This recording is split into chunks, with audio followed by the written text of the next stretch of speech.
Hello everyone. मैं मिथुन सिंह स्वागत करता हूं आप सभी का। आशा करता हूं आप सभी बहुत अच्छे होंगे। बात करेंगे तिलका मांझी भागलपुर विश्वविद्यालय के बीएड फर्स्ट ईयर के प्रीवियस ईयर क्वेश्चन पेपर की। पेपर था आपका, देखिए, चाइल्डहुड एंड ग्रोइंग अप का।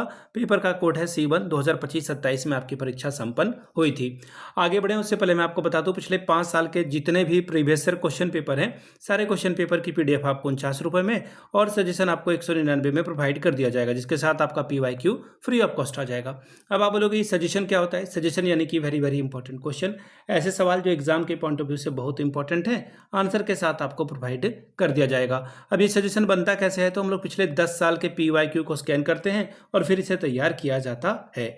दूसरी बात, आपका जो लेटेस्ट एग्जाम पैटर्न है उसको ध्यान में रखा जाता है। तीसरी बात, आपका जो सिलेबस है, सिलेबस के जो टॉपिक हैं उसको ध्यान में रखा जाता है। और आखिर में मेरा खुद का एक्सपीरियंस, मैंने बीएड एमएड कर रखा है और पिछले 2-3 सालों से बिहार, झारखंड, MP, UP, हरियाणा, इन जगहों पे मैंने सजेशन देने का काम किया है। अगर बिहार की बात करूँ तो तिलका मांझी विश्वविद्यालय हो, इसके अलावा वीर कुंवर सिंह विश्वविद्यालय, पूर्णिया विश्वविद्यालय, ललित नारायण विश्वविद्यालय, मिथिला यूनिवर्सिटी जो है, या फिर आप बिहार विश्वविद्यालय की बात करो, तो इन जगहों पे मैंने सजेशन देने का काम किया है और काफ़ी अच्छी सफलता मुझे मिली है। अगर आप भी सफलता के भागीदार बनना चाहते हैं तो यहाँ से मेरी email ID आप देख लें, yourmithunSingh@gmail.com पे आप मुझे मेल कर सकते हैं। इंस्टा पे अगर आप हो, डू फॉलो मी @imithunSingh। बाकी आप मुझे व्हाट्सअप कर सकते हैं 7979054474 पे। तो चलिए आगे बढ़ते हैं और देखते हैं कि किस तरह का सवाल जो है चाइल्डहुड एंड ग्रोइंग अप से पूछा गया था। ये रहा आपका पेपर, यहाँ से आपको पेपर दिख रहा होगा, यहाँ से आप देख पाएंगे। बीएड फर्स्ट ईयर का ये पेपर है, C1 यानी कि पहला कोर्स का पेपर। 2026 में आपकी परीक्षा हुई थी, सेशन था आपका 25-27 का। ठीक है जी। अब यहाँ से देख लीजिए, 3 घंटे का वक्त मिला था, 80 नंबर आप ओवरऑल ला सकते थे। 80 नंबर 3 घंटे में आपको कंप्लीट करना था। सभी क्वेश्चंस की वैल्यू बराबर बराबर है और 5 सवालों का जवाब देना है, लेकिन एक कंडीशन है कि प्रत्येक यूनिट से, यानी कि 5 यूनिट से आपको एक एक सवाल चुनना होगा। और यहाँ से आपको समझ में आ गया होगा कि 16 × 85 नंबर, यानी कि हर एक सवाल 16-16 अंकों का होगा। 16 5s आर 80 स्कोर आप यहाँ से कर सकते हैं। चलिए पहले सवाल की ओर हम लोग बढ़ेंगे। क्वेश्चन नंबर 1, यूनिट 1 का पहला सवाल, why is childhood called the unique period of a life?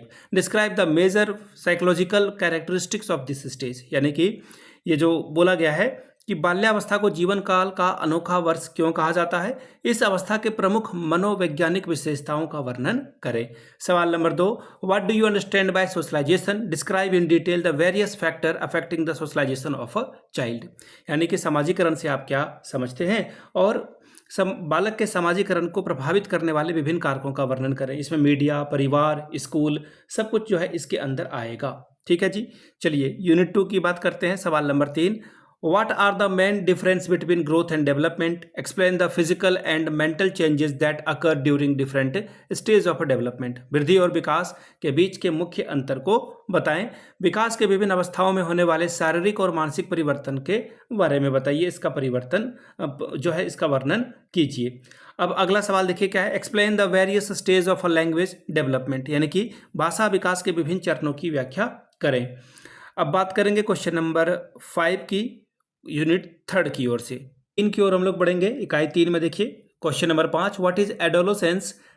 Explain the concept associated with it. किशोरावस्था क्या है, इससे संबंधित अवधारणाओं की व्याख्या करें। सवाल नंबर 6, what are the psychological and social characteristics of adolescence? How do these characteristics impact of a learning process of adolescents? Explain. किशोरावस्था की प्रमुख मनोवैज्ञानिक और सामाजिक विशेषताएं क्या है, इन विशेषताओं का किशोर के अधिगम पर क्या प्रभाव पड़ता है, इसकी व्याख्या करें। इकाई 4 सवाल नंबर 7, explain how formal and informal institution influence the socialization of adolescent. किशोरों के समाजीकरण के औपचारिक और अनौपचारिक संस्थाएं किस प्रकार इसको प्रभावित करती है, इसकी व्याख्या करें। सवाल नंबर 8, describe how inequality, conflict, marginalization influence the socialization of adolescents. बालकों के समाजीकरण को असमानता, द्वंद्व एवं हास्याकरण किस प्रकार प्रभावित करता है, इसका वर्णन करें। सवाल नंबर 9 को unit number 5, what do you mean by individual differences? Describe the diversity found in student based on the intelligence, aptitude and personality. व्यक्तिगत विभिन्नताओं से आप क्या समझते हैं? बुद्धि, अभिरुचि, व्यक्तित्व के आधार पर विद्यार्थियों में पाए जाने वाली विविधता का वर्णन करें। सवाल नंबर 10, what is the role of a teacher in developing and understanding of a diversity in school, explain. विद्यालय में विविधता की समझ विकसित करने में शिक्षक की क्या भूमिका है, इसकी व्याख्या करें। तो ये था आपका तिलका मांझी यूनिवर्सिटी का पहला पेपर। अगर आपको पिछले 5 साल का पेपर चाहिए तो ये आपको 49 में, और अगर आपको सजेशन चाहिए तो 199 में आपको ये प्रोवाइड कर दिया जाएगा, जिसके साथ आपका PYQ फ्री ऑफ कॉस्ट आ जाएगा। यहाँ से मेरी email ID आप देख लें, yourmithunsingh@gmail.com पे आप मुझे मेल कर सकते हैं। इंस्टा पे अगर आप हो डू फॉलो मी @imithunsingh। बाकी आप मुझे व्हाट्सअप कर सकते हैं 7979054474 पे। तो चलिए, वीडियो को आपने यहाँ तक देखा, प्यार दिया, इसके लिए आप सभी का बहुत बहुत शुक्रिया। Have a good day.